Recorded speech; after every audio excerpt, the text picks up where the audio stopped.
welcome back to a brand new episode of the MMA Beat. It is Thursday, January 12th, 2017. Hello again, everyone. I'm Ariel Hawani, back inside our New York City studio. Sorry I missed you last week, but thanks to these guys and, of course, Luke Thomas for holding down the fort. As you can see, we're rolling three deep. Once again this week, Luke is out, but very happy to be back doing the show. That, of course, is the man in the hat, Chuck Mindenhall of MMAfighting.com. That is the man in the shirt, Jeff Wagenheim of the Washington Post. All right, guys, much to discuss as always. Let's start this week with our old pal Mark Hunt, the KFC King, the Super Samoan. So he comes out this week, first reported by ESPN, that he, in fact, is suing Zuffa, Dana White, and Brock Lesnar. This stemming from that UFC 200 debacle. It's a very involved case, but in short, he's alleging that they kind of conspired against him. They were in talks long before the fight was announced in early June for that early July card, UFC 200, and they were playing games behind his back, allowing him to skirt the USADA drug testing. And he's seeking millions of dollars in damages. He, of course, lost that fight. Now, we are not lawyers. We've talked about this in the past. This is above our weight class. But there's a lot that we can discuss in this somewhat unprecedented case. First things first, are you surprised, months after he announced that he was very upset, that he was seeking, the entire purse from Brock, that he wanted to get released, all this stuff. Are you surprised that here we are, early January, that he went through with this and he is actually suing the UFC, Dana White, and Brock Lesnar? Well, it's funny because at the moment when he took the fight against Overeem, I thought, well, I guess that's the white flag. Like, okay, I'm not going to pursue this. And he even kind of was on record saying, what am I supposed to do? My hands were tied and all this. And then days later, obviously this comes out and you think, wow, what a master stroke by a guy who, he gets his fight booked. I'm presuming that he did this on purpose, and then comes out with this suit so that it's kind of locked in motion. And at that point, I thought, well, if you're going to do it, this is the best way to do it, right? Because you can't just be ignored. I felt like part of his grievance was that he was ignored. I know he's on your show a couple times, and it was he was waiting for people to talk to him about what was going on or to give him some answers, and he was kind of making up his demands as he went. And some of those demands obviously were never going to happen, but he's now put it into action to show that he's serious about it, which you can't help but say, look, man, you're 42 years old.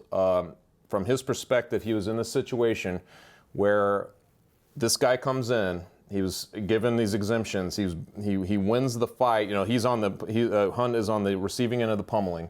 And this guy then leaves the sport, gets caught, gets basically slapped on the wrist on hold. $250,000 not going to hurt him.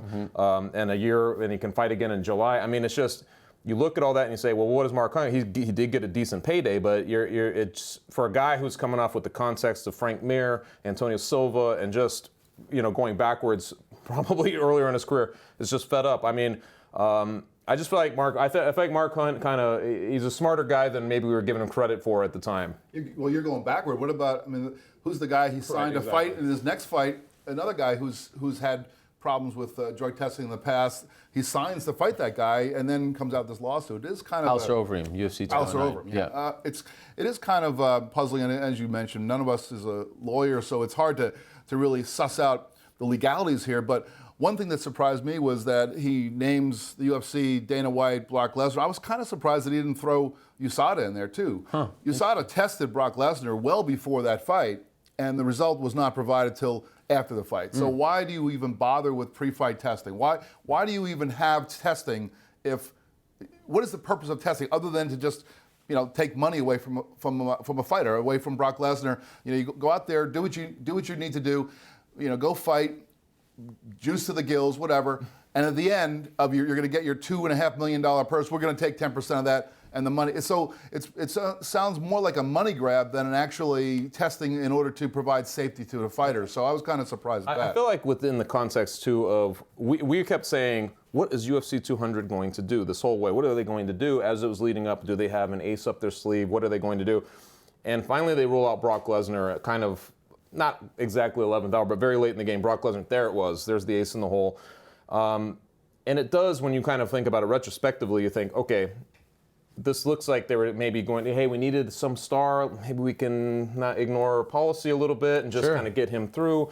And from that perspective, you completely understand where Mark Hunt is coming from. I mean, even if he doesn't win, which obviously I don't know, what the chances are of that, but even if he doesn't win, I just feel like the action speaks louder than the words itself, and especially going into one of their pay-per-views at a moment like this where there's just so much turmoil going on in the UFC. Yeah, I was trying to get an understanding of this myself, and I also was reading some of the different things online, and one of the stories I read, Kevin Aioli from Yahoo Sports, his thought was, well, perhaps this is really about Brock Lesnar and Hunt going after Lesnar, who, as Kevin says, probably doesn't want to go do a deposition in Vegas and might just be willing to settle and pay Mark Hunt some money. So even if that's the case, even if this is just a way of getting a little money, that's probably okay in my book. Well, he was clear that that's what he wanted from the get-go, right? He wanted Brock Lesnar's purse. He wanted. Well, he's not going to get his purse. I mean, he may get some. But he's made it clear that he wants money. Like he wants to be compensated.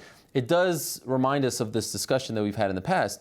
When someone fights another fighter, like, okay, I fight you, you beat me, you test positive, you're now paying a fine to the commission. Mm-hmm. Why? Why don't I get anything? On the flip side, I'm about to fight you, you fail to make weight, you're giving me money. So why is that? Why is it that you miss weight, you pay me, you beat me, cheating, you don't pay me? And so he does kind of raise an interesting little issue in the way this whole sport is structured, and we all know that the sport is very young, and there's a lot of things that don't quite connect. But this one, I actually feel like at its core, what the question or the issue that he's raising is, why am I not getting compensated after my opponent was caught cheating? And on top of that, to use the analogy, the example you gave, you and Chuck are competing in a fight, and Chuck doesn't make weight. You don't automatically, not only you get the part of his purse if you agree to take the fight. Yes. You have the option to say, well, Chuck came in, 14 pounds heavy. I'm not going to fight that guy that big. But if the guy fails a drug test and the results are not provided, you're going in there blind. Sure. You have there's nothing you can do to defend yourself, essentially. You can defend yourself against the guy who comes in overweight, but you cannot defend yourself against the guy who's juiced. Now, okay, so the second time you said it, a perfect segue. You mentioned juice to the gills. This is a quote that Mark Hunt said before. He was talking to, I think, Fox Sports in Australia, and he said, he's juiced to the gills. I don't care. I'm taking the fight. I worry for his sake that this is going to come back to haunt him, because he's essentially saying, hey, I knew about this. I knew that this guy has a history. I knew that this guy is, being questioned, or that he has a questionable look or whatever. I am actually saying out of my mouth he's juiced to the gills, but I'm still going to take the fight. They are going to use this against him, are they not? They have to. I mean, it seems like they would, yeah. Isn't that like an admission of you saying, like, you're saying, I know this, but, and also, remember when it came out that they were waiving the 4-month, period that most fighters have to go to this pool, whatever. The UFC actually had to address it before, because it came out, it was a big story, and that's why he mentioned the juice to the gills, and then the UFC responded. I think they sent Kevin Aioli a statement saying that, due to these circumstances, we're waiving it. So it's not like they hid that from him. I think what he's banking on is, you guys were talking long before, months before, and you delayed the announcement, the signing, to hide all of this from me. It's gonna be tough. Yeah. It's really gonna be tough. It's such a trick. It's so unprecedented. It's such a and then when you add to the fact that he's still under contract and he's fighting as well. And I mean, this all comes to light, and I know this was all in when he filed. This whole thing was the Vitor Belfort, John Jones. What was that? UFC 152. 152. And just kind of in light of that and bringing that to the front again, and you think, well, sometimes people are privy to information that they're not sure. I mean, it's just the bottom line, and I feel like that too goes into what he's basically saying in this case. I mean, it's like, we applauded the UFC for bringing in a third-party arbiter, basically, like USADA, and doing all this, but you can't you operate on that level where you say, like, yes, but we're in a pinch and we might want to you know what I'm saying? UFC 200 is the black eye that won't go away. 100%. I mean, there's just, and this particular fight as well, and not to mention John Jones, but this particular fight, I mean, think about it. That was 6 months ago? It won't go away. And it feels like that decision to waive this 4-month, testing period, really, I mean, it just continues to look worse and worse and worse. Now, okay, so you brought this up, this the strategy on his part, because I felt the same. I was like, you know what, Mark, I'm a little bummed. You said that you weren't going to fight. You said that you were only going to do it if they put this clause, and now you're agreeing to fight Alistair Overeem, of all people, with his history. And then he says, I had to sign it because I had to feed my family. And I have to admit, I was a little bummed. But then he comes out with it afterwards, the lawsuit, and I was like, wow, this was perfect. Because, and correct me if you guys feel otherwise, I reached out to the UFC yesterday to ask for, any kind of comment on this, and they declined, which I wasn't all that surprised, but we had to ask.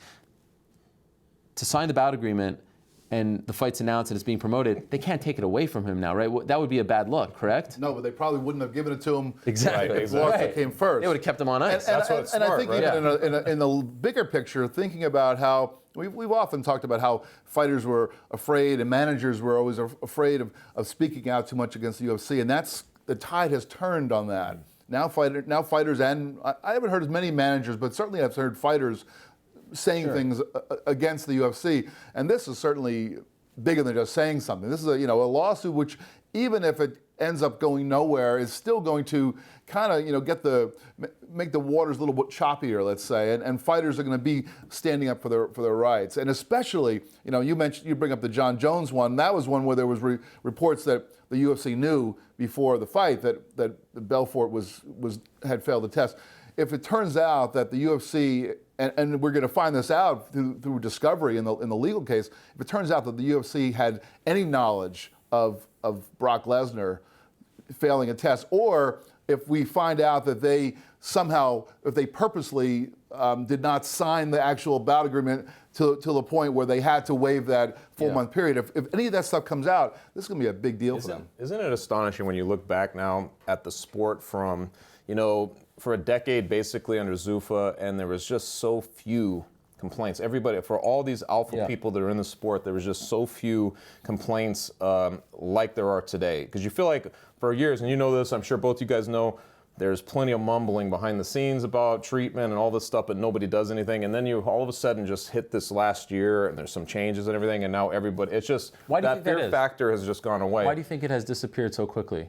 I think, and we've talked about this a little bit, that $4 billion figure is going to make people outspoken more. So suddenly you're dealing with a company that's no longer a theoretical, we were dealing in theories about what it's worth, right? Now you have some kind of figure attached to that.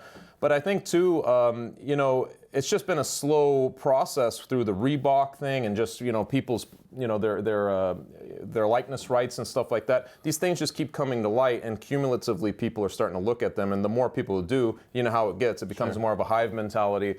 And that's the cause for mutiny, right? Or that's the stirrings of mutiny within your promotion. I find it a little hard, like now in retrospect, that all these things are happening. It's astonishing to look back and say, I'm surprised that everybody was so quiet and tidy before, that they just stuck within the framework. I think it was that relationship with Lorenzo Fertitta, with Joe Silva, who are no longer around. And there was always this, There's trust in that, right? Like there's it was kind of like this bond that they had, and these discretionary bonuses that they would hang over everyone's head. If you speak up, you're not going to get that locker room check. Well, those bonuses are gone. Lorenzo Fertitta's gone. Joe Silva's gone. There isn't that one-to-one relationship with Ari Emanuel or Patrick Whitesell or Mick Maynard, who replaced Joe Silva. So they don't feel like they are turning their back on, the mom and pop shop, because they don't know who these guys are. And quite frankly, I don't think that the new owners have done a great job in extending themselves to the fighters and getting to know them, developing this relationship. As far as we know, they've done no job. Exactly. I mean, it's almost like they've let alone done the employees of the company. Yeah. And why be a company man? Why, or a company woman? Look at the guy who's making more money than anybody in this company, Conor McGregor. Is he a company man? I mean, I know that Dana White likes to talk about how McGregor's done all this media and all this stuff and sold fights, which he certainly has, but he's done it for himself. He never misses an opportunity to talk about, McGregor promotions and talking about what he's doing for himself. And other fighters see that and realize, well, hey, I should be doing that. And maybe obviously not everybody's equipped to promote a fight like he can, but still, you can take your stick, you can use it still as a model. His emergence and just the year he just had and all the different avenues he opened up thought, that whole Nate Diaz, them kind of in accordance with each other, going against the man. I mean, during that lead up to their fight, I feel like all of that contributes to where we're at right now. Just being bolder and what you're asking for, being more about, this is an individual sport where you're an individual in terms of your own destiny to an extent, right? Like, so I feel like people understand that more, and it really did become a year of fighter awareness. It seemed more glaring if you were the company person, somewhere along this route, if you were just being a shill and just going with whatever the company wanted. You know what I mean? Yeah, you mentioned the discovery phase, the process of the trial, lawsuit, etc. Do you think it's going to get to that point, or okay? There's two ways that we could go about this. A, they try to settle. B, they actually, go to court and this becomes a real thing. I can understand why they would want to settle, just make this go away. Who wants to go through the whole process? But also when you consider UFC and who knows how much they currently have in their bank account, wherever that is. I'm sure it's a lot. WME, IMG, Dana White, who we know is a multimillionaire, and Brock Lesnar, a multimillionaire, going up against little old Mark Hunt. I mean, they have way more funds than they can take him to court and try to beat him. I'm not so sure that they're going to try to settle this.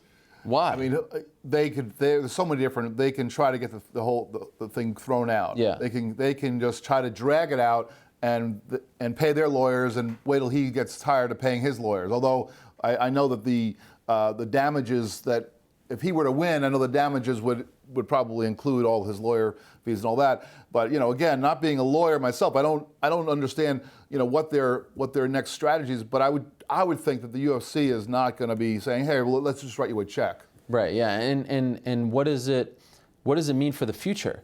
This can't be looked at as a standalone case. The next time someone pops after a fight, who's to say that the opponent who lost is not going to reference this and try to, if Mark is able to get money? I mean, this opens many doors for fighters. I mean, this is a messy situation. It is messy, and it's crazy too, because at some point you got to start thinking of the PR aspect of saying, like, gosh, how much damage control do we need to do at this moment with the association, everything that's going on? You wonder if the UFC, how much of a concern that is. It hasn't traditionally been that way. There's this righteous, we're try us. We've got the best lawyers, whatever. It's more like enter at your own peril against us, that sort of thing. But there's just so much going on. You wonder at some point if they'll be like, hey, we need to start nipping this in the bud a little bit. Yeah, maybe, but I don't know how much like this, they could. Obviously, Mark kind of what I was going to say is he could. It's possible that's what he's angling for, is just a settlement. He just wants to get paid some money and feel better about it. Or maybe he wants to get released. Or he wants to be released, which is obviously another thing. But they've got a fight signed with him now, so at least he'd have to get paid for that. We know that the fight, I think him agreeing to the fight was kind of part of the strategy. Yeah. But it does raise an interesting question. If we make it to the fight, if we make it to the first week of March, how awkward is that going to be? Yeah. I mean, could you imagine if I'm, suing Vox Media, but I'm still coming to work every day? That's a weird thing. This is the new world. Look at right now we're in the NFL playoffs, and in a few weeks from now, if the New England Patriots win the Super Bowl, and who's going to be, you're going to have Roger Goodell handing Tom Brady a trophy, which is a guy that's just suspended him. I mean, these kind of things happen not all quite throughout. Suing though. I mean, it's not quite. But took away his livelihood for a month. I mean, and really dragged his name through the mud. I mean, obviously. But it was well deserved. I'm kidding. No, but. You know what I'm getting at. There is awkwardness. There is a lot of stuff that happens, a lot of confrontational stuff that goes on in the sports world. That's why, to your point, Chuck, I don't know that I think that the PR hit is going to be such a big deal. I think that these kinds of things happen in the pro sports world a lot with athletes and whatever, the league or promotion or teams. I mean, your favorite team, the Knicks, dealing with Derrick Rose. I mean, that they kind of swept it under the rug a little bit, but still, that could have become a huge deal. But the more, the thing about us, mainstream, it was forever like, we're going to enter the mainstream. Well, some of the stars actually brought some of that mainstream attention to the sport. And once that starts to happen, they start to peek in more and more in other ways. And I think that's what I'm getting at. Like, the Mark Hunt news goes, I saw it on, you see it on ESPN, you see it in other places. I don't think it's earlier on a couple years ago, probably not. But now you're seeing it in those things. It's just bigger scrutiny is all I mean. So it's like there might need to be more control. I was just going to say one thing about Mark Hunt. What an odd career this guy has had. When you really look at Like the way he came into the UFC, it was like almost like the stray dog that they had to let in and kind of feed for a while. And now here we are, all these years later. The guy had, basically like a 500 record, below 500 coming in. He loses his first UFC fight in seconds to Sean McCorkle of all people. To Sean McCorkle, and then opening fight of the night. I know, and so then he goes on this tear. He starts winning some fights, becomes more of a fan favorite over here in America, and then uses his platform in different ways. It's just so bizarre, his career trajectory. Probably it almost starts to border extraordinary, where you're like, oh, this is not real. This is like a Hollywood. But to your point, Mark Hunt is a lot smarter than I think a lot of people thought, and he is a man of his word. I mean, he said he was going to do it. I think many people thought once he agreed to that fight, it would just go away, and he has stuck to his guns. So do we all think he's going to fight? I mean, barring injuries, do you think that this is going to happen? I assume he fights. Wow. Yeah. You know when they do the face-offs and all that, and Dana's standing there and he's shaking yeah. How weird is this going to be? It's a continuation of the weird, right? Because we already talked, we were in Toronto together, and we were watching Tim Kennedy, or watching Donald Cerrone. What's the alternative if he doesn't fight? If they say, well, this guy's suing us, fight's canceled, we're cutting you from the promotion. He's on the next Bellator card and making money for another company. So I'm sure that they'll just look at it as, well, I doubt Scott Coker would be interested in an Greek fighter like that coming from the UFC. Second. There's some talk of a heavyweight tournament coming up. You would be a perfect. I mean, could you imagine Mark Hunt Fedor or something like that? That'd be fun. All right, let us move along. Another interesting story that came out just a few days ago from our own Dave Meltzer. It's that UFC 207, headlined by Ronda Rousey, currently pay-per-view wise, estimates are at around 1.1 million pay-per-views. Are you guys surprised? Considering the no talking, considering the fact that it was on a Friday, considering the layoff between 193 and 207, did you think it would fall in the 1 million pay-per-view? I'm generally not a guy who thinks about the numbers that much, but that was surprising to me. Just given that it was a Friday, like you mentioned, and what it was kind of going up against that weekend and everything else. And the fact, I mean, I don't know how much I really thought that her, not talking to media would truly affect it. I didn't know if it would affect. I mean, it made sense that everybody would want to know, like we talked about a million times. Yeah. But I didn't know if that would affect it because of how big she was, and still that name being like a Mike Tyson type of figure in a fight. I felt like that would translate, but I really did not. I thought it wouldn't come within 500,000 of that. I thought it'd be in the 600,000, 700,000 range. But I guess that tells you something about her residual pop power, like the way her name just still reverberates through our society.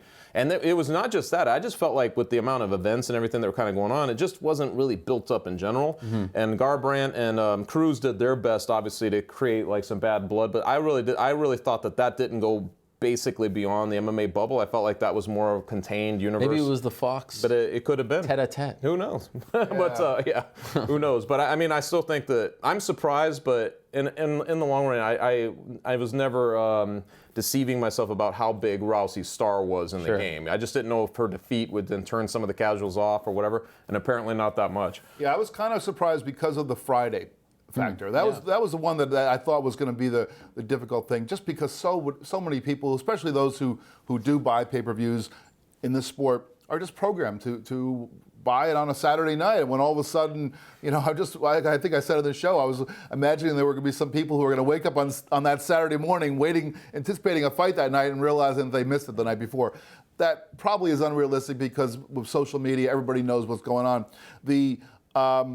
The factor of her not talking to the media, I don't think really diminished her star power here, because that became the story, and became it also sort of added to her mystery in a sense. So, we were thinking, well, 13 months she's been out of the game. What is she going to be like when she comes back? Well, not only did we wonder what she was going to, we didn't get a chance to even like suss it out a little bit during fight week and listen to her talk and either sound very confident or maybe hear a little quivering in her voice and maybe detect that there's something wasn't there. All we had was her storming in for for the weigh-ins and storming out, no words at all. And in a sense, that just and in some ways, it kind of built up the mystery. And for me, I was even more anticipating what was going to happen. Just imagine if instead of Amanda Nunes and the belt had been a hot potato up to that point, Holly Holm had just retained this belt for this long, and this fight had happened even on a Friday night. And I mean, now you look at that and you see that 1.1 million, and you think, that could have been 2 million, or that could have been some ridiculous number because of just the way that would have played out.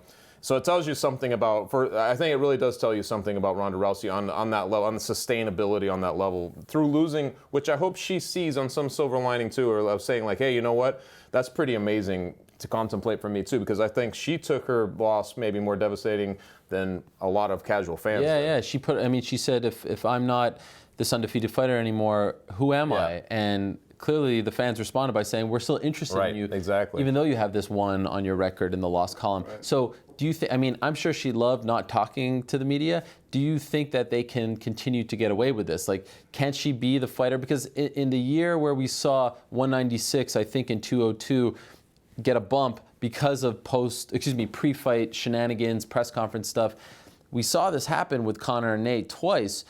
Can she get away with this? Is she the anomaly? Is she the one who doesn't need, is her look and her history and just her presence enough? Or could you only get away with that once? Are we assuming that there's still a she, that there's still a Ronda Rousey in the MMA world? Yeah, sure. She's not said that she's done, and she's tweeting out, quotes and things of that nature about rock bottom. So why not? I don't know that you can duplicate this. I think at this was it point a one-time thing? Well, because there was a mystery. She lost that fight to Holly Holm, fair and square. We saw it unfold, but there certainly were enough people out there who thought, well, that was she had a bad night, and she's going to come back with a vengeance, and let's see what happens. And there were people who said, no, there's no way she can't. She fights another striker. So there was a kind of a mystery. Now the mystery. I don't see a mystery there anymore. I see, unless they put her in there with a grappler, unless they put her in there with Juliana Pena, a real good grappler, who's not a top level striker, at least not at this point in her game. Unless they put her in with someone like that who, and it's more in her wheelhouse. I don't see a mystery anymore. If she goes out there and loses to a grappler, then it's like all bets are off. But so I don't know. I think that I don't think you can. I don't think you can sell the fights the same way if she does decide to return. I don't think you can either. If she comes back at this point, you'd have to you'd have to hear from her, right? You would have to understand some process of what's going on. Why would you? As she's lost 2 fights in a row. I know that she's always going to have that pioneering aspect, but she's lost 2 fights in a row. I just don't know, even from a casual interest, how much of that original storyline is going to keep playing out. It's a diminishing returns thing. I just don't think that it can keep going that direction. The only way, I think, is if she really, she would have to talk to the media to basically resell her narrative, especially if she switched camps or whatever. She has ins if she wants to do it. It's just a matter of Ronda Rousey, is she hungry enough to even want to try to do that? Because why inconvenience yourself through all this for that kind of humiliation to keep reliving that? Or if they were to put her in with somebody who is a talker, and like say I brought up Pena. What if they match those two, and Pena just starts talking and saying, well, I know she's lost 2 in a row to people who knocked her out. I'm a grappler. I'm going to take her down and beat her up on the mat. I'm going to, and she says I'm going to go into her wheelhouse. And I'm going to beat her up, and just goes on and on for weeks of that. If Rousey didn't say a word to that, I still think that sells the fight. So I think it's contingent now upon. It's like anybody who fights Conor McGregor is their payday is completely contingent upon what McGregor says in the pre-fight. And I think that's kind of the same thing with Rousey right now. I think that she's at the point where she's kind of relying on what the other person says. Yeah, what a nice surprise for the UFC. Maybe it was not a surprise to them. Surprise to me. I thought it was going to be around 500, 600,000. So a phenomenal success. Let me ask you guys about this. In 2016, which was a great year for the UFC in terms of the money they generated on pay-per-view, only 2 fighters, to the best of my knowledge, competed on 3 pay-per-view cards that sold over 1 million pay-per-views. The first, obvious, Conor McGregor. The second, Amanda Nunes. Amanda Nunes fought UFC 196, UFC 200, and UFC 207. Wow. Now, those shows did not sell 1 million pay-per-view buys because of her, right. But she was on them, and they were seen by a lot of people. Do you feel like she got the rub? Do you feel like she's a bigger name now, or do you feel like it was one of those unique? I feel like this is one of those interesting things because I honestly, and especially as we get a little bit further from this last fight, I just don't think so. I don't think it really translated. I don't know why. Because she went out there and she destroyed Ronda Rousey on the feet. Two destructions, Miesha Tate too. It's like the way she went through those people. The MMA bubble 100% gets that, but did it go beyond that? Because that's what we were talking about with Ronda Rousey, right? We were talking about the greater civilization watching her. I just don't feel like Amanda Nunes has went into that space at all. I feel like it's just bizarre. I think she's just right now she's more associated with the one who kind of emphasized Ronda Rousey's standing and where she's at. You know, there can only be one first. We talked about this, right? Holly Holm got the rub. Clearly, she's a draw as a result, and she was somewhat of a draw before from the boxing world. But to me, I find it interesting, and I don't know quite why. Maybe it's because she doesn't speak English fluently. I don't know. Yeah. Maybe it's because they didn't do a good enough job of promoting her beforehand. But to be she promoted herself in that performance. That's right. That's right. To be on 3 cards in the span of 9 months, and they all sold big, over. all big and cards. to not feel all that. I mean, she's definitely a bigger star now. She's a champion. But it doesn't feel like her life has drastically changed. I don't judge people. Like, I don't really care about Twitter followers. But look at how many Twitter followers she has. What does she have? I don't something even know. like 80,000, I believe. Last I looked, unless I'm confused by that. But I think it was something in that number. And that's just Ronda Rousey has like 3.3 million. Of course, she's been around for a lot longer, and she's been doing all this. But it just, if you just look at these weird microcosms of, how you can gauge that sort of thing, I just don't see it yet. It's not like she's on this tour right now on Good Morning America and just saying. And Cody Garbrandt's actually here in New York talking to Good Day New York and some other mainstream outlets today. Yeah. I think the reason why I'm reserving judgment on the post-fight victory tour because her girlfriend, Nanceroff, is fighting on Sunday in Phoenix for the UFC. So maybe she said, okay, we'll do it after. But I'm very curious. I mean, I don't think she's getting a parade or anything like that. And the UFC certainly didn't set that up. That was the city of Albuquerque for Holly Holm. But I'm very curious because I actually asked her at the press conference, do you think the UFC will promote you more now? And unbeknownst to me, Dana White actually walked into the press conference very casually. Saw Esther Lynn's focus. She pointed that out. Oh, did she? Yeah. Okay, I missed that part. And I don't think he was a fan of that question. And I think it was a very valid question, right? I mean, they didn't do any promotion of her leading up to it. What is it about you that rubs Dana White wrong sometimes? I think it's only love. You guys are buddies. I think it's only love. But I guess I'll reframe the question slightly and say, well, it's not just Amanda Nunes. I mean, we can't really compare her star power to Ronda Rousey's, just like it's unfair to compare Conor McGregor's star power to that of anybody else in the men's game. I'm just asking about the rub, a little bit of it. Yeah, I mean, I think that there's something there, but it's not enough to elevate her, to put her in some other stratosphere. I mean, take Ronda Rousey out of the equation, and who are the top names, the top 5 fighters in the women's game. Take Conor McGregor out of the equation. Who are the top 5 in the men's game? And I think you would have to say that Nunes is in that amongst the women, and she wasn't that before she had those 3 pay-per-view fights. So I think that she's in there now, but it's just that the star power is pretty dim because everybody's the luminosity of Conor McGregor and of Ronda Rousey is so overwhelming that everybody else seems kind of like low. It really is similar to that Fabricio Verdum, beating Fedor, and he's had so many good fights since then. He's beaten some of the best guys, but for some reason, and you're not sure if it's because he's Brazilian or if it's just his demeanor, like if he has the right charisma for it or something, but he never did what those guys did either. You know what I'm saying? Like he just never ascended to the same star level as the guys he was tend beating. to believe, though, that Americans gravitate more towards American stars, right? That's true. I mean, you think about hockey players, they'll tend to gravitate, or soccer players, unless there's a big American-born player that they can sort of relate to on their that they don't tend to open up as much to the foreigners, right? It's true. It's true, 100%. But I mean, even like guys like Frank Edgar, when he took out BJ Penn, it was not very emphatic the first time, but it got more emphatic each time they fought. But I never really felt, he kind of hit a star, but it was like a star level within the... That was Ronda Rousey. That was, I know, of course, not even close. Big, right? And, yeah, of course. I'm just saying, like, you look at some of these similar situations where a guy comes in and beats kind of an icon and takes their mojo and, that sort of thing. So I guess the moral of the story is just because you beat the man doesn't necessarily make you the man, right? And we've seen that before, Chuck Liddell losing and... it doesn't. You don't get to gain. So in some ways, maybe people get upset. Yeah, exactly. In some ways, there's a backlash the other way. They kind of hold it against you that you took out their legend. Sure. Sure.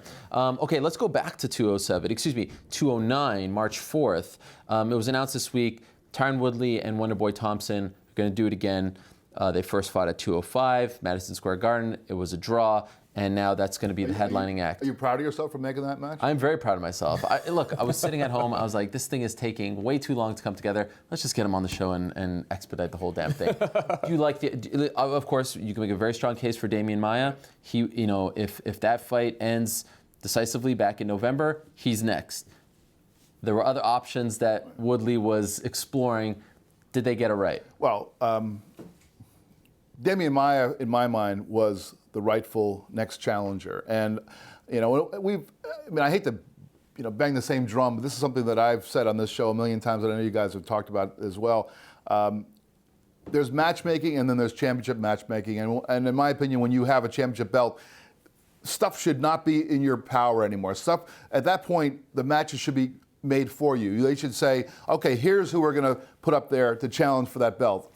It shouldn't be the champion saying, I think I'm going to take this guy, or maybe I'll take that guy. I think that's wrong. But can't you say you've earned the right? Like, if you're climbing the ranks, then you don't have the right. But if you become the man, then I look you at have it. the right. I look at it a different way. Okay. I look at it as soon as when you become the champion, you have to take on number two. And I don't think it's your decision on who number two is. There is some other, and we have to rely then on the UFC making the right matches. And I think historically, with some digressions, I think historically the UFC has gotten this right. Mm-hmm. And I don't think that you asked me, did they get it right this time? I'm not going to say that they got it wrong by putting Wonderboy Thompson in. I think it's a great fight. The first one was fabulous, and the second one will be fabulous as well. I just feel like that was the second best, or it was not the most deserving fight. I feel as though if you get a shot at winning the title and you don't win the title, get back in line, or at least wait for the next guy who is deserving of that shot. So I think that it should be Maia.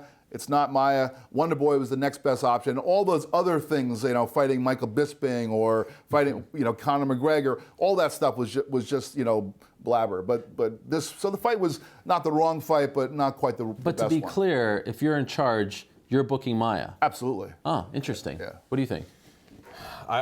This is a toughie, man, because you see a draw, and when you see a draw, that means it's really not resolved, right? I mean, and even if you're from Woodley's perspective, in a lot of ways you think, well, you can't be real satisfied with a draw, even a majority draw. You got one judge to skew your way. I mean, that's not exactly an emphatic statement that you're the best. Right. And so there's a state of, that it needs to be resolved, but at the same time, this is one of those weird ones because does a draw automatically add intrigue to the fight, to a rematch? And I'm not so sure. I see it, but not on the same crazy level that we've seen sometimes where a guy like the Frankie Edgar Maynard fight, right? That everybody wanted to see that rematch after the dramatic way it played out. This fight was dramatic. It had moments where Wonderboy looked like he was going to be out. He was somehow able to survive and all that stuff, but I just don't feel like people were pining, and I'm not sure if that's an indictment on Woodley being maybe not the star in his position. If it's people aren't excited about Wonderboy coming up, or if they're more angry about Maia not getting the chance. I don't know what the deal is,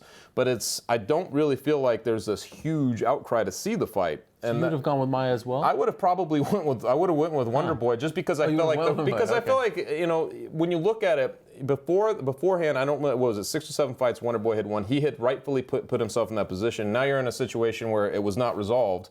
It basically came away with kissing cousins draw. So it's like you want to roll it back and resolve it before you open it up again. And that obviously the draws complicate so much, on top of all the complications of everything and people making their demands and everything at the top of the division anyway. But the draw, I always want to see them resolved as long as the fight is good. I'm just saying, I don't really feel like people are dying to see the rematch, even though it was a good first fight, which is a bizarre sort of predicament to be in. Yeah, I mean, I hear that, and I think that there's something to be said for running back a fight that ended in a draw.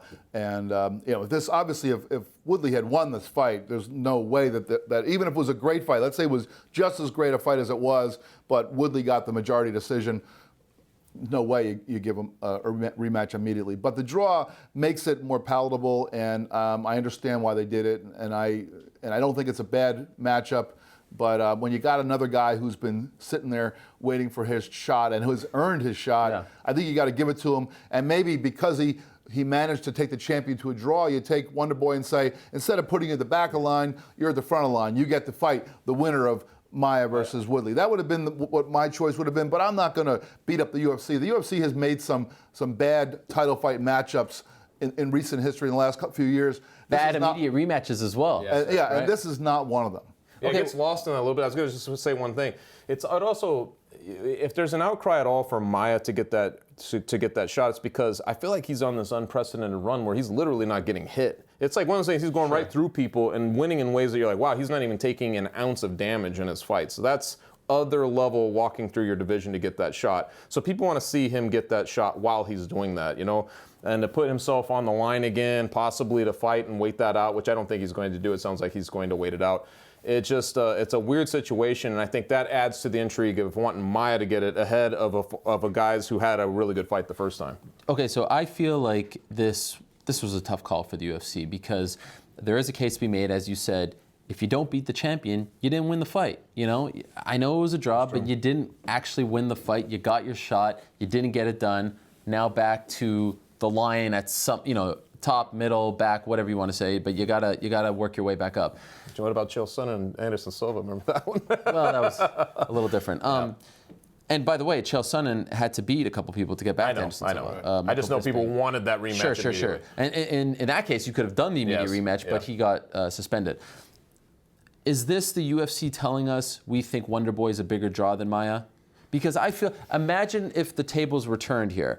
Maia fights Woodley to a draw. You got Wonderboy, who they're very high on, who's got the great look, who's got the fan base.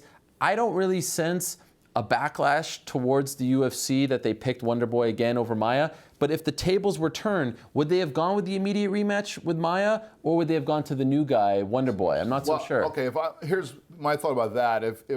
If we had a Woodley-Maia draw, I think it would have been a very different looking draw. And it would have been, a lot of grappling exchanges and the kind of stuff that diehard fans would have been, loving. But a lot of casuals would have been, one of these guys just rolling around the mat. I don't really, what are they doing here? Stand them up. And I think that because we had Wonderboy and all his flashy stand-up fighting against Woodley, who's a power puncher, it became a really exhilarating and very easy to recognize the excitement kind of fight. And so I think it would be hard to measure, to do what you're saying and to measure how it's different. But I would agree with you that giving Wonderboy the fight is definitely playing to your bottom line and the bean counters. There's no question about it. But I'm not going to criticize the UFC. I'm not going to say that they are making a bad fight. I think they're making a perfectly reasonable fight. I just would have made the other one. There was no wrong answer. Yeah. But it's interesting. Well, there are plenty of wrong answers, but neither of those was the wrong answer. Now, Woodley was openly trying to fight Bisping, Conor, Nick Diaz, Nate Diaz, GSP. I mean, usual suspects. And these were the money fights. We all know this. Those fights change your life. What did you make of it, though? I mean, again, going back to your point of champions, did he cross the line? Like, is he treading on dangerous ground in terms of like annoying the fans? At the end of the day, you need them to buy your pay-per-views to make money, right? Yeah. I mean, he is, obviously, because I've been you hear about this all the time, and he's been fairly, transparent about what he's out there doing. He's playing a game, too, and it's kind of fun, because in one way, if you're Tyron Woodley, how would you ever inveigle these guys to want to fight you to begin with? Well, you have a belt. Come and get my belt. You guys want it? And when you guys wanted this money fight, you have something to kind of invite them to come and challenge you if you're trying to get Diaz or GSP or one of these guys, right? So why not use that platform? It's the only platform you have where you have something that they may want, right? And they give you a money fight in return. So is it wrong? I mean, it's just the new UFC. I feel like he's part of the new UFC. These guys get to the top and they start looking at the money. How do the fans view that? I feel like it's a sort of, this is my impression. I'm starting to get the idea that people are, I'm not saying they agree with it all, but you start to see them almost understanding more where these guys are coming from, because we talked, forever we've been talking about meritocracy and contenders. Why have contenders come up if you're never going to give them shots? But I feel like these days there were flirtations with doing super fights back a few days, years ago, and now you're getting to the point where these are like these casual super fights. Like they're not exactly these mega super fights, but they're guys who are like, hey, what happens if we fought? And there's this kind of collective intrigue as to that, to get like the best kind of crazy fight that you could put together at the moment. And those fights end up delivering. That's the thing. If McGregor Alvarez or McGregor Diaz 2, if either of those fights was a dud, then maybe the public opinion would be a little different. But those fights were both exciting in different ways. One being very competitive and the other one being a blowout. But they were very, very exciting fights. Now, in Woodley's defense, if he's calling out Conor McGregor or if he's talking about Conor McGregor, he's talking about the guy who owns the championship belt in the weight class right below his. So that, to me, is a legitimate thing. Same as talking about Bisping. I don't think that in the old world of MMA that would have been legitimate, but McGregor has kind of legitimized it by doing it the same thing by calling out Alvarez. So for Woodley to do that same thing would have been fine. I think that if he were calling for trying to call for a GSP fight or either of the Diaz brothers, I think that delegitimizes everything. Nobody would have really wanted that other than, I don't know, like some of the fights that he wanted, I'm like, that just wouldn't, it makes sense for him, maybe on some level, but I'm like, I don't know if it would have been the money fight in some ways. Like Nick Diaz coming back to fight him, I don't know. To me, it's a name against People would have been excited about Diaz coming back. Sure, but I mean, that's just, you can't, when you're talking about Jose Aldo, for instance, fighting Abir Nurmagomedov, you think, well, this is crazy. What a crazy, weird fight, left field fight, where all of a sudden he's moving up in weight, which has intrigue. But Aldo also was just wrecking people for a long time. So you have this. That would be vastly compelling. Love on these for those reasons alone. If you plug in McGregor to any situation, it's going to be a massive fight. But there's some guys. Woodley just hasn't done anything in his. I mean, he got the belt and he's had a draw. It hasn't done enough, I think, to open up that vast intrigue to see how he'd handle himself against some of these bigger, some of the names we're talking about. I will say this though. I think Woodley is brilliant. He understands the art of promotion. He's doing these video blogs and all this stuff. But I think that he recognized early on, post-draw, that it's inevitable they're going to make him fight again, probably because the UFC really likes Wonder Boy, and he's earned that. But I think that he played on the fact that people want what they can have. So he took the fight away from him. He's like, I'm not giving you guys the fight. I'm not giving you... To the point where people were like, how is this guy not getting it? And then they get it. Right. And I feel like now people are more interested in that fight than if he would have said, yeah, we got to do it again, let's do it. You're right, 100% on that. I think he played on that. I actually think he knew he had no chance of getting Bisping or Conor, but let me just take away something from people that they think they were going to get on November 13th. And then, it's like a kid. You tell them you can't have something, then they really want it even more. If that's true, and you're the one who's always saying, like, man, what a great time to be following the sport. What an interesting development in the sport. Because if people are really this cerebral at the top, thinking these things through, and they're learning how to play the game like this, it just adds a whole new dimension to the game. Okay, speaking of an interesting time, this Sunday, BJ Penn is back. Now, this is what's so interesting. I was looking back. We have been talking about the return of BJ Penn for almost a year. We were talking to Kevin Ioli last year on the show about this thing. In February, the Super Bowl weekend card, and that was even a couple of weeks after he came on the MMA Hour and he said, I'm back, right? Yeah. It has been almost a year, and we've gone through the whole process. We've gone through the stops and the starts. We've gone through the fight announcements, the cancellations, a suspension. I mean, everything under the sun has happened to BJ Penn since he initially announced his intentions of coming back last January. Could you believe? I mean, it's unbelievable. And now here we are, 3 days away from it happening. It's happening on Sunday, not Saturday. It's that, post-NFL playoffs FS1 card that they've had a lot of success with. Although worth mentioning, I think the first one was Conor Dennis Seaver. Big success for the UFC. The second one was Dillashaw Cruz. This one doesn't quite have the cachet of those two, but it does have the nice story of BJ coming back, the future star Yair Rodriguez. Here's my question to you guys. After a year, the stops and starts, we think it's going to happen. I mean, something crazy could happen.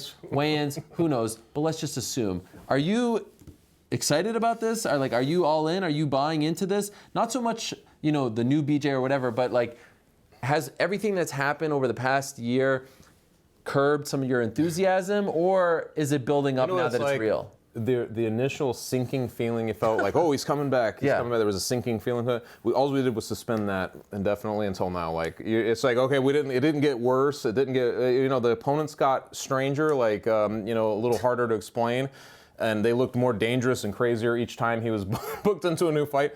But the sinking feeling was almost like you're just like, until you actually knew it was coming up, you just didn't want to deal with it. So it just stayed at this low level of even initially. Strange.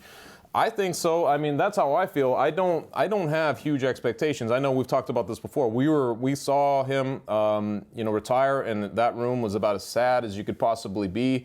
Kind of seeing this legend, this guy who's done so much for the sport, basically reduced to tears after a performance like against Frankie Edgar. That's a hard jumping off point, even when you're switching camps and you're doing all these things. So maybe it's because you want to set the bar pretty low so that he can exceed expectations. You're giving him the platform to exceed expectations or something like that. But I don't know. I have trepidation thinking about this fight because I just feel like. So you're not really allowing yourself. Yeah, I would say it's more like that. That's the complexity of a BJ Penn fight at this point. Legitimate legend, one of only 3 men to hold 2, different titles in 2 different weight classes. And you hold him back. That's a big deal. And you hold him in such high regard, right? Yeah. Like I do. I hold him in high regard. He's had 1 win though since 2010, and you want to preserve that feeling, I guess, for him. And so I guess that's where I'm at. I'm not. You're just kind of cutting out expectations and waiting to see what happens. Well, I'm just, it seems as though it's changed a little bit every single time that we talk about it, because when it first happened and he was going to come back, it seemed like an attainable thing. I mean, yeah, he looked terrible against Frankie Edgar, but that's Frankie Edgar. Yeah. So now he's going to come back and he's going to fight against Dennis Seaver, Nick Lentz, these guys Seaver was the first one, and that seemed like an attainable goal for BJ Penn. But then when that fell apart, it just seems as though things got better and better. And now Yair Rodriguez. I mean, this is like an up-and-coming guy with flashy stand-up. I mean, thank God that they're having the card this fight this weekend, because if something happens and they have to postpone it longer, the next guy that they're going to put him in would have to have weapons with him or something. I mean, it's like they. I get the matchmaking. I get it. I mean, Yair is a future star. Build him, and if BJ could beat him, he's back. I get it. Not to say that I would do the same. Okay, so then let me ask you this. Does the UFC need BJ Penn to win? And that's a weird thing because Yair is the future, right? Yeah, but do they need him to win? No, they don't. I think it's the other way. I think it's actually the other way. I think that if you look back at, sometimes you look back at like the boxing records and you'll see, this guy defeated that guy. Like, wow, that guy beat him. And you don't realize that the guy he beat was like so much at the end of his career that it looked like a really great victory at the time, but it really wasn't when it was happening, because the guy he beat was kind of shot. And I think this is an opportunity for the UFC to develop a young star in Rodriguez. I mean, if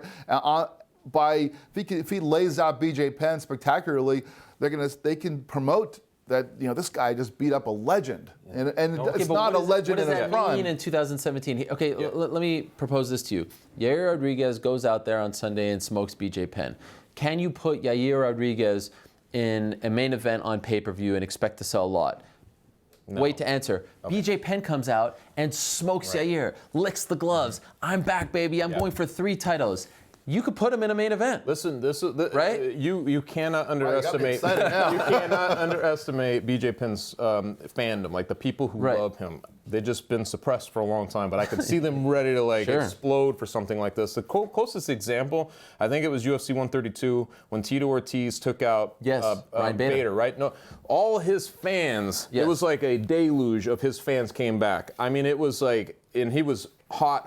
All of a sudden, the Rashad Evans thing was out there, and should he take this fight? It was like this revival, instantaneous. I feel like you'd be looking at something very similar if he does that, and that you cannot sleep on something like that. Okay, let me propose this. Let's just say Aldo doesn't play around at 145. Let's just say BJ Penn smokes Yair Rodriguez. BJ Penn fights Max Holloway, the future of the Hawaiian MMA scene against the legend. I mean, are you not getting goosebumps here? And I know I'm getting way ahead of myself, but I just feel like, okay, now let's think of this. Let's think of the first 2 months of the UFC schedule. Where are the stars? And then let's think about Ronda taking this hiatus, perhaps, a definite hiatus. Let's think about Connor's hiatus. Let's think about John Jones being out until July. Let's think about GSP on ice. Where are the stars? Where are the stars? If BJ Penn can somehow revive it all, I agree with you 100% on that. That means more to the UFC right now than Yair beating BJ Penn. I mean, he's just sitting there waiting for it's kind of it's kind of a win-win, but one's a short-term game versus a long-term game. I mean, Rodriguez can build his long-term future on the back of BJ Penn. It's certainly a nice notch to put on your belt. But you're right. I don't think it does translate into anything immediate. He's so young that I feel like he could absorb, obviously, a loss like that, and he could bounce back. I mean, and that's why I kind of like the matchmaking, because if he loses to him, it's like, all right, you're young. It's a big spotlight. Your second main event. I get it. But I just almost feel like they are in desperate need. And this is not, Dana White has been, attacked with this in the past. Like, people are like, oh, there are no UFC stars. They don't know how to build stars. It's too fickle. You'll build someone, they'll get knocked out. This is not me saying that. We all know, those of us who cover the sport, that the sport is cyclical. 2 years ago, it was a very down year, and I think that led to them signing CM Punk. Last year was phenomenal for them. Even, the year before that with 189, phenomenal. But not that long ago, that year with UFC 175 as the July pay-per-view, that was their highest selling pay-per-view of the year, and that only did around 500,000. So it will go up and down, right? And I kind of feel like right now we were super high, and we're going to go down a little bit because that's just how the sport goes, and it's, again, cyclical. The reemergence of BJ Penn is a nice little surprise to have under the Christmas tree, right? It's one of those things that, because he's looked so bad, it's hard to imagine. But if he does this, if he does what you're saying, I could completely see it 100%. I feel like there's this complete suppressed fandom that's waiting for that moment again, because BJ Penn has some of the most faithful fans. All you got to do is go badmouth them, and you'll see them all come out. So I feel like 100% you're correct. And we've seen examples of people like Andrei Arlovsky, for instance. People think he's shot, he's done, and then he goes on a run. Mark Hunt was another guy. It's like you see these guys, it can be done. It just depends, I guess, on BJ Penn. But I would say that let's keep the expectations real low, and then we'll. But if we have this show next week and we have this conversation, and BJ Penn by then has gone out there and won the fight, I'm going to talk about how I was so excited going into this one. I know you will. I also say this, with so much change in the UFC from the new ownership, Reebok, there's just like a lot has changed. I do feel like there is a sense from the hardcore MMA community, this sort of nostalgia, longing for the simpler times. Goldberg leaving, Joe Silva leaving. And in some ways, BJ Penn represents that to many people. I mean, because there aren't a lot of those guys around. There's no Chuck Liddell, Randy Couture, Matt Hughes, etc.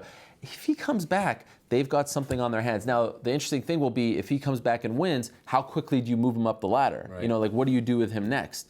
And what a fascinating thing, because I feel what like a desperate thing we're in right now. Oh my God! BJ's got to win to save this company. Okay, right and now what does it say about the current state of the UFC? Do you guys share my assessment that if you look at the first 2 months of the calendar, there's not a lot? I mean, let's just look at last year. This time, you had the Lawler Condit fight, you had the Cruz return against Dillashaw. You had 196 coming up with Conor fighting RDA. Like right this time last year, we think he's fighting RDA. It ends up being even better with Nate. Where are the big fights? Where are the big stars in the first half of the year? Yeah, but until they just announced until they made the Woodley Thompson rematch, there was only one title fight announced for the UFC for the foreseeable future, and that was the title fight for a title that didn't exist yet. So it's not just star power. It's even if you're just looking at it purely from that other side of it, that meritocracy side. There aren't any fights where there haven't been any fights where there's that big belt on the line. And now we've got I know we've got that rematch we've been talking about, and we've got the women's featherweights. But even that's just a couple. Yeah. And there's a lot more stuff that's sitting out there waiting and not happening. So many curveballs nowadays. I mean, I know we kind of mentioned this before the show, but like even Jacare, he's coming back, and instead of seeing him in one of those big four matchups, which just isn't available, it's Tim Bosch. I mean, so these things, even the more compelling storylines that just cannot get on the same page to throw them an event, to the point where they're having to cancel some events just because there's just not enough. They've had two already. You're at a different time. It's harder to make the fights, they're realizing, I think, at this moment in time, you can't have as many events because even if you look at some of the cards that are coming up on the horizon, they're just so barely populated at this point. They've got just a couple fights on them so far, which would have never been the case. Yeah, and they're also announcing the main events a lot later. Like usually, they're doing it the week tickets are going on sale. They didn't do that in the past. So yeah, it is interesting. And who would have thunk it? Maybe BJ Penn. holds the key to some of their success. Penn, you're our only hope. Yeah, exactly. Considering his rocky history with Dana White in the UFC. Okay, one last quick thing. Speaking of curveballs, I'll throw one your way. One thing that they always do on the sports reporters, which I've always liked, is like when everyone has sort of their last say, right? The little monologue. And so, okay, I don't want to spend a lot of time on this. I feel like I've talked about it enough. But the Meryl Streep thing, I don't need you. You're not prepared to do a monologue, but I know you have a take on it. Yeah. So Scott Coker came out and said, "Hey, we'd like to welcome you to our show," right? That was his take. Dana White comes out with his take, uppity 80-year-old woman. If I say to you, Jeff Wagenheim, your response to Meryl Streep's comments about MMA, what are they? My response is that the fact that Meryl Streep would mention MMA in the same context as pro football. And now, if you're looking at the entire context of what she was talking about, I totally support what she's saying. She was talking about how the arts are going to be overlooked, and she was kind of just using mixed martial arts. She was basically using a play on words. Sure. I don't think that she was attacking MMA. She was kind of saying, football and MMA, these are kind of like macho sports, and that's what we're going to build our culture on. We're not going to be building our culture on the arts, and I'm fine with that. But the fact that she would talk about this, she probably has never seen an MMA fight. This is a really good thing. This is not a bad thing. The fact that Shannon Sharp is getting attacked on, because he goes on Fox and spews all his wisdom about MMA. I was one of the people that took a swipe at him for that, but that's a good thing. These are good things. If you're a supporter of this sport, it's not a bad thing that only people like us are talking about it. It's a good thing when you get people like Shannon Sharp or Meryl Streep or not the usual celebrities. Like anytime you go to a UFC event, you see all kinds of celebrities at cage side. That's one thing. But I'm talking about the people who aren't watching MMA, but they still know what it is. They sort of know that it's somewhere out there in the back of their mind, in the culture. That's not a bad thing. That says that this sport that we've always talked about as, let's see what happens when it hits the mainstream. Well, it may not be completely there, but it's there enough that people are talking about it, and that's never a bad thing. That is a positive take. Take is so hot, the table is warm. That's no, great. but it was actually like a nice take. No, it was like a nice hot take. I just think, if you're going to make a comparison, maybe it's a play on words, but what a stretch. If you're trying to pinpoint some monocultural, strange basement dwelling, and just that's not variegated at all in the arts, what a strange thing to point out. And I know a lot of people have kind of mentioned this about mixed martial arts. You're like, well, look at all the different traditions that go into it, and all the different art forms. So it just seemed weird in that sense. I could care less, to be honest. I'm like, I hear people all the time who have no idea what this sport is. They have no idea what goes into it. They have no idea. They see two guys swinging wildly and brawling. That's what in their mind, that's what the sport is. And I just kind of couple her into that group. But she connected it to football, the most popular sport in our culture. And she called it mixed martial arts. She didn't call it cage fighting or human cockfighting She wanted to do a play on words, though, right? Right, exactly. So, but instead of it being, she didn't compare it to. I'm trying to think of like some like horrible thing that's in our culture. She didn't throw it in there with something like that. She threw it in there with football. So to me, I'm not saying that her intentions were necessarily noble, but I don't really care about that. To me, the fact that this is the take that I got from other people I know. I kept getting all these emails. Hey, you see what Meryl Streep? Yeah. Now these are people who don't. Sure. They know that I write about MMA, but they don't really follow the sport. But they all got tickled by the fact that Meryl Streep, of all people, would mention the sport. I heard about it too. That my friend Jeff writes about. And this means that people out in that larger culture know what this stuff is, and that's the first step to making it. It's a shame, I guess, though, that those people who just don't pay any attention to the sport kind of always catch it on that end, where it's just like thrown into some or clumped into some weird. It'll always be that way. Yeah, how many NFL players went back at Meryl Streep because of this comparison? I didn't see anybody. I don't know. I don't follow a lot of NFL people, but Roger Goodell. I think Roger Goodell's an idiot. But did Roger Goodell go back at her? No, he didn't do the Dana White. Oh, she's an 80-year-old. What is? He didn't. It was interesting to see. He didn't do his pull out his Trump response. Of course, Coker that is true. That's a whole There's no way he wrote that whole thing. With all due respect, it was a great marketing play and a nice little plug for their event coming up on January 21st. I will say I found it hilarious. Like you, I found it hilarious. I wonder if she even wrote the speech. It was a great speech. I mean, at its core, at its essence, there's a nice message there. Wonder if she wrote it. It was 100% the play on words that she was capitalizing on. I thought it was a small victory for MMA that she didn't call it cage fighting or ultimate fighting. I mean, it's actually a thing now. We want to be mainstream. This is a part of being mainstream. Like, people are going to talk about you on the Golden Globes. I also feel like there's this intense desire over the years to have our sport become mainstream, and not everyone's going to like what we like. You like the Nuggets. I don't like the Nuggets. You like to smoke weed. I don't like to smoke weed. You know what I'm saying? We don't all like the same thing. About the same Nuggets, but why, whatever.